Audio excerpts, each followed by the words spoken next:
بسم الله الرحمن الرحيم.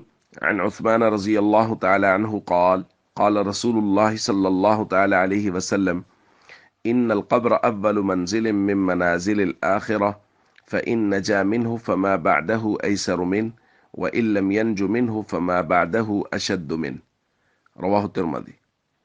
نبی کریم صلی اللہ علیہ وسلم نے ارشاد فرمایا، آخرت کی منازل میں سے قبر سب سے پہلی منزل ہے، سو اگر کسی نے قبر کے عذاب سے نجات پائی تو اس کے بعد کے مراحل آسان ہوں گے، اور جسے عذاب قبر سے نجات نہ مل سکی اس کے بعد کے مراحل سخت ترین ہوں گے۔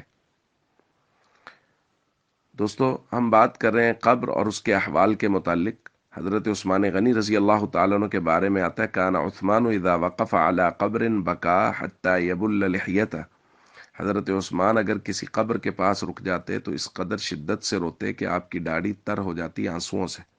فقیل لہو، تو ان سے کہا گیا، تذکر الجنت والنار، جنت اور جہنم کا تذکرہ بھی ہوتا ہے، فلا تبکی، لیکن آپ اس قدر شدت سے نہیں روتے۔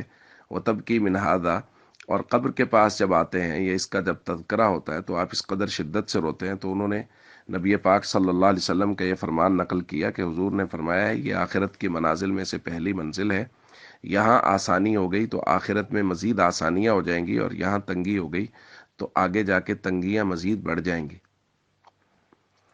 تو دوستو، ہم سب کو قبر کی زندگی کو ضرور اپنے سامنے رکھنا چاہیے، اور ایک روایت میں نبی کریم صلی اللہ علیہ وسلم نے قبر کی زندگی کو دنیاوی زندگی کے ساتھ کچھ اس طرح سے جوڑا بھی ہے۔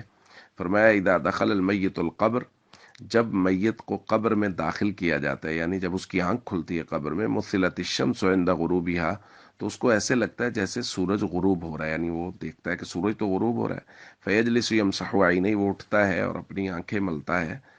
فرشتے اس سے حساب کی بات کرتے ہیں اور یہ کہتا ہے، دعونی اصلی، مجھے چھوڑ دو، میں نے نماز پڑھنی ہے۔ یہ روایت تو یہاں ختم ہو گئی، لیکن آگے ایک وجدانی بات یہ ہے کہ اللہ کی طرف سے پھر یقیناً فرشتوں کو یہ حکم ہوگا کہ جو بندہ قبر میں آ کے بھی میری نماز کو نہیں بھولا، نبی کے طریقے کو نہیں بھولا، یقیناً اس کو درست جوابات آتے ہوں گے۔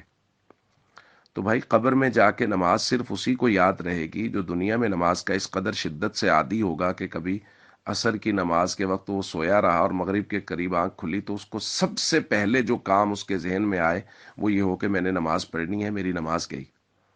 تو نماز کے عادی بنیں، فرائض و ارکان اسلام کو پابندی سے ادا کریں، اپنی نسلوں میں یہ عادت ڈالیں کہ ہماری نسلیں بھی فرائض و ارکان اسلام کی پابند ہوں، کہ اللہ اس کے ذریعے سے قبر میں بھی آسانیاں فرمائیں گے اور آخرت میں بھی آسانیاں فرمائیں گے۔ السلام علیکم ورحمۃ اللہ وبرکاتہ۔